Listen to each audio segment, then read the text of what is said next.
Bonjour à tous et bienvenue dans ce nouveau vlog, j'espère que vous allez bien. Aujourd'hui nous sommes mercredi 12 août et il est actuellement 18 h.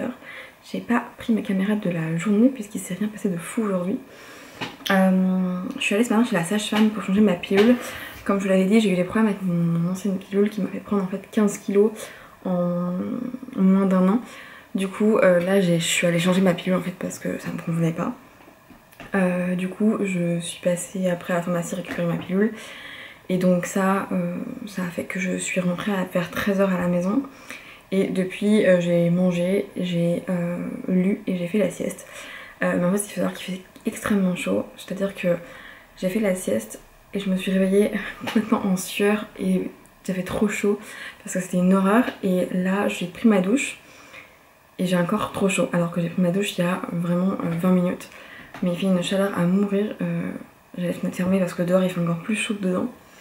C'est vraiment catastrophique. Donc bon, là en plus je vais dans le Lyon Centre parce que je vais voir Ninon et Cassandra ce soir. Et il va faire encore plus chaud, ça va être l'horreur. Mais bon voilà pour ce début de journée. Du coup je suis toujours dans ma lecture des Illusions de Saveloire que j'aime beaucoup. Enfin dans ma relecture des Illusions de Saveloire que j'aime beaucoup. J'avais un peu pris plus de temps là à démarrer. J'avais fait un gros moment de pause. Là ça faisait en fait depuis le retour à Cavellard que j'avais pas touché le livre je crois. Un truc comme ça, et du coup là j'ai repris et ça fait du bien, j'ai lu pas mal cet après-midi et voilà. Après rien de bien fou. Du coup ce soir je vois Ninon et Cassandra toute la soirée. Du coup je sais pas selon la quantité d'images que j'aurai si ce vlog sera sur 2 jours ou sur une journée, sachant que j'ai déjà du retard sur les vlogs parce que hier j'ai pas sorti le vlog d'avant-hier parce que j'ai fait la soirée tard. Comme vous le verrez du coup dans le vlog juste avant celui-ci. On a fait une soirée Faritas tout ça donc c'était un peu tard. Et du coup j'ai pas monté le vlog.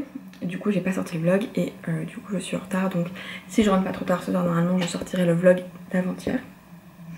Et comme ça voilà, je finirai par faire un double vlog pour pouvoir rattraper mon retard.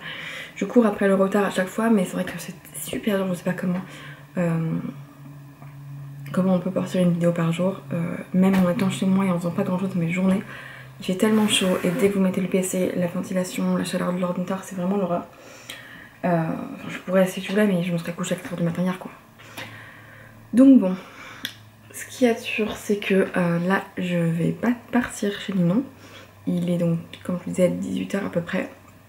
Cassandra sera pas là avant 19 h 30 mais voilà, Ninon est chez elle donc je vais y aller. Et puis voilà. Il supporte pas mal la chaleur, On a été avec moi tout le long de ma sieste et de ma lecture. Hop. Non mais je vous jure, il y a qu'à moi qu'il arrive des trucs de merde. Genre là mes clés, je les ai entendues tomber et je savais pas où elles étaient. J'étais dans la voiture, hein, donc je les avais vues dans la voiture et j'ai entendu un truc qu'elles tombent.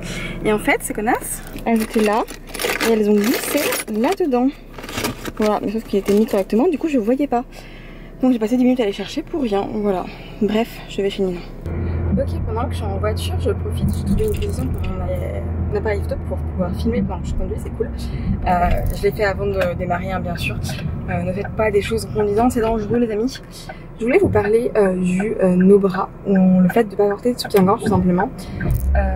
Puisque c'est quelque chose que je pratique depuis maintenant un moment et que j'ai eu du mal à commencer à pratiquer. Je m'explique, c'est-à-dire que pendant le confinement, comme tout le monde, j'ai presque pas porté de soutien-gorge. Et quand on est sorti du confinement, j'ai eu vraiment du mal à repasser à ce soutien-gorge. Et j'ai beaucoup fait de jours où j'en portais pas, selon mes tenues en fait, selon les trucs où j'étais à l'aise ou pas. Mais il y avait très souvent où j'avais pas du tout envie de porter de soutien-gorge et du coup j'en portais pas. Et là je vois plus le temps passe, moins j'en porte. C'est-à-dire que je vais continuer à en porter dans certains cas.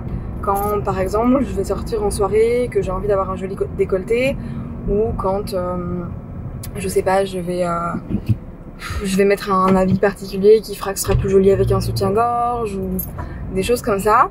Mais c'est devenu quand même beaucoup moins récurrent. Et si il y a un dernier cas où je le porte souvent, c'est quand il fait très chaud. Parce que il faut savoir que j'ai une assez grosse poitrine. Donc je fais du 90F. Et quand il fait très chaud, en fait, comme ma poitrine tombe un petit peu, je transpire. Et le soutien-gorge empêche que ce soit vraiment pas agréable en fait la transpiration, puisque bah forcément ça absorbe la transpiration. C'est pas très ragoûtant, mais voilà, quand il fait très chaud, je préfère passer du soutien-gorge. Sauf là, je n'en ai pas mis, je vous avoue que j'ai la flemme d'en mettre.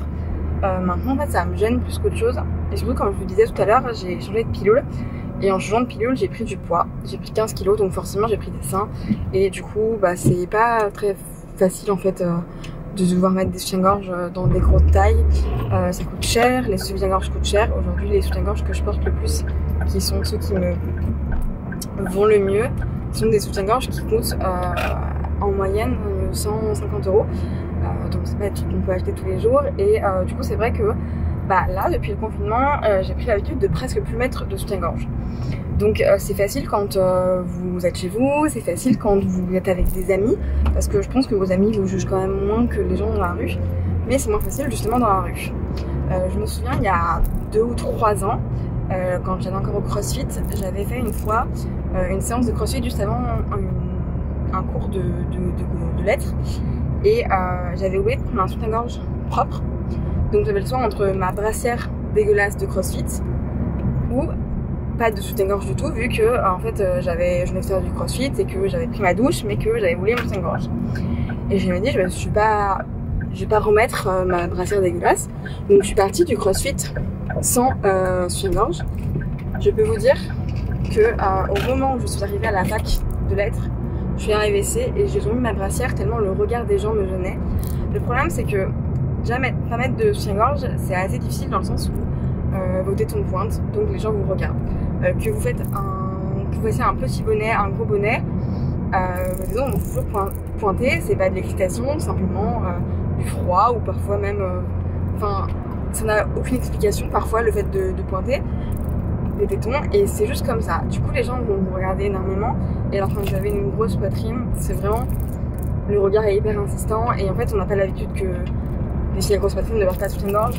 Là où une fille à petite poitrine, si elle porte pas de soutien-gorge de temps en temps sur certains hauts, les gens ne la rendront pas très mal. Du coup, j'avais remis cette brassière là et c'était vraiment l'horreur. Et là, je remarque que, je disais donc que là, je remarque en essayant de ne pas porter de soutien-gorge dans différents milieux, que j'ai moins du mal avec le regard des gens, dans le sens où je crois que je m'en fous en fait. Et vous voyez, hier j'avais une combinaison qui était assez moulante, vous le verrez dans le vlog de la veille. Sans soutien-gorge, ça se voit énormément. Et je suis partie donc à The Village faire les courses et ça m'a pas du tout gênée. En fait, j'ai même pas vu le regard des gens. Et c'est assez étonnant parce que d'habitude j'ai tendance à vraiment le remarquer. Et en fait, je me rends compte que au final, si on s'en fout et si on n'observe pas les gens qui nous regardent, bah peu importe et on est vachement bien comme ça. Du coup voilà, c'était juste pour voilà, vous parler un petit peu de ça, de vous expliquer que bah, j'en suis venue à vraiment mettre de moins en moins de soutien-gorge. Et en fait c'est assez dur au début. Je pense que les premiers temps c'est assez compliqué, c'est pour ça que moi j'ai commencé par une phase de transition entre guillemets où je mettais pas tout le temps les soutiens-gorge, j'en mettais que dans certaines j'en mettais pas que dans certaines tenues où je savais que ça se voyait pas trop, j'en mettais pas quand je sortais avec des amis ou quand je faisais des choses assez basiques entre guillemets, mais par contre j'en mettais quand j'avais plus de choses voilà, où j'avais besoin d'être habillée d'une certaine manière. Encore aujourd'hui, je pense que je vais continuer mes soutiens-gorge parce que c'est quelque chose que j'aime bien, j'adore les sous-vêtements, je trouve ça beau esthétiquement. Du coup, c'est quelque chose que j'arrêterai pas forcément, mais c'est quelque chose que je mettrai plus quand j'ai envie, quand j'ai une robe de soirée, quand voilà. Après, il y aura des endroits où je mettrai toujours parce que c'est plus difficile, je pense, d'assumer un non soutien-gorge, c'est-à-dire, je sais pas, un entretien d'embauche, juste comme ça. Il y a des choses où je trouve ça moins joli aussi. Par exemple, quand on met une chemise, et ben je trouve ça moins joli d'avoir les seins parce que moi, comme j'ai une forte poitrine, mes seins tombent, donc je trouve ça moins joli que quand on a un soutien-gorge. Donc voilà, c'est vraiment des questions d'esthétisme. Mais en fait, ce que j'aime, c'est que j'ai le choix. C'est-à-dire que je me laisse la possibilité de me dire aujourd'hui je mets pas de soutien-gorge, aujourd'hui j'en mets, et est-ce que j'ai envie d'en mettre. Enfin voilà, vraiment c'est plus agréable. Et je sens que c'est vachement mieux en fait parce que ça fait moins mal. Je rentre pas le soir, vous savez, avec juste cette envie de rentrer chez soi et de se dire ah c'est le moment où j'enlève mon soutien-gorge, c'est génial.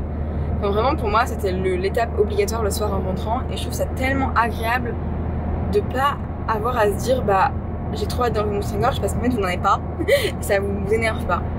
Et je me dis que voilà, c'est vraiment comme ça que je vais continuer à faire en mettant mon soutien-gorge quand j'en ai envie et en mettant pas tant que j'en ai pas envie. Et tant pis pour le regard des gens, tant pis si ça plaît pas. C'est un peu comme la vidéo que je fais sur mon corps, c'est pas mon problème en fait si ça plaît pas aux gens autour de moi, c'est le problème des autres gens. Moi je suis à l'aise avec ma poitrine, même si j'ai une forte poitrine, sans soutien-gorge. Bah voilà, en fait c'est mon problème, c'est mon corps, donc je fais ce que je veux.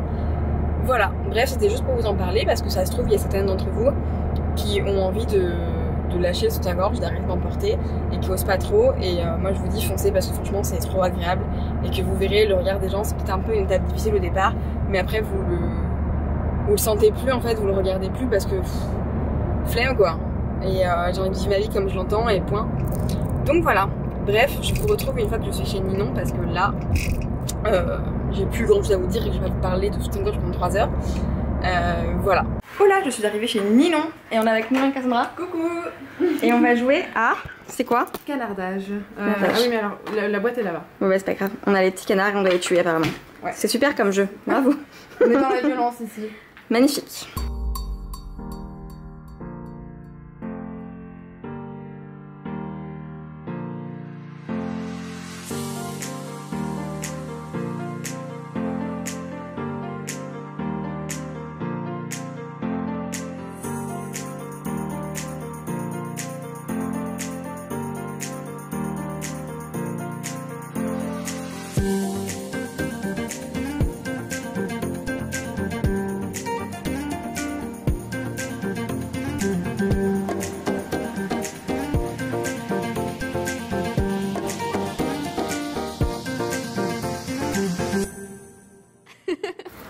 Bon, on a fait une deuxième partie après le canard que Cassandra a gagné. Et là, j'avais des canards jaunes. Et là, on joue à Villainous, c'est ça? Villainous, de dessiner. Voilà, c'est l'extension, mais sinon il y a le basique, il est là-bas. Mais en fait, on peut même jouer avec l'extension si on veut. Ouais, j'avoue, parce que en fait, il y a les mêmes choses, juste dans les jeux de balance. Voilà, et en gros, on a des méchants Disney, donc moi je suis Hades. Ninon, c'est la méchante reine. La méchante reine. Et Cassou, c'est le capitaine Crochet. Et en gros, on a chacun des petits tableaux avec des objectifs différents. En fait, c'est presque des trucs un peu solo, sauf que juste t'interfères dans le jeu de l'autre, quoi, en gros. Exactement. Donc en fait, vu que t'as envie de gagner avant les autres, hein, donc voilà. Tu essayes de leur foutre des bâtons dans les roues. Voilà, moi j'aime trop Hades, ça fait partie de mes méchants préférés avec Maléfique. Je l'aime trop. Il me fait trop rire. Voilà.